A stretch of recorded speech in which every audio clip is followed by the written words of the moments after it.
deuxième sujet. Le 5 juin, hier, on a réuni 15 personnes, okay? 15 volontaires, des gens qui sont venus prêter main forte pour transplanter bénévolement, avec un petit repas spaghetti pour terminer la soirée.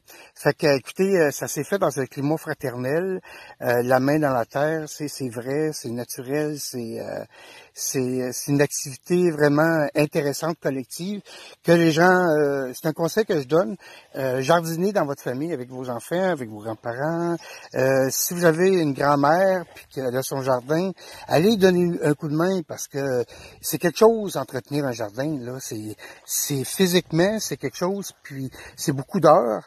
Puis d'avoir de l'aide, là, ça l'aide beaucoup. Puis c'est plus que du jardinage quand on est avec la personne, on jase. C'est comme on est branché sur la terre, puis on est branché sur les vraies choses. Puis je pense qu'on en a besoin, parce que ce qu'on observe, petit point négatif de la COVID, c'est que il y a beaucoup de gens qui sont seuls, puis qui ont perdu toutes leur moyen d'entrer en contact avec les gens. C'est comme si aujourd'hui on savait plus trop comment on doit rentrer en contact. Puis il y a beaucoup de gens qui s'isolent là-dedans pour justement puis je trouve ça c'est très très néfaste pour la santé mentale. Puis les gens ont besoin, on a besoin des gens. La COVID l'a démontré là, que l'être humain n'est pas fait pour vivre seul. Il va développer à long, il peut développer des psychoses et tout. Ça fait que c'est important le partage, puis c'est important, tu sais, on retire beaucoup d'énergie quand on rencontre les gens, puis en plus dans les partages, on se rend compte qu'on vit beaucoup de choses là, les choses en même temps.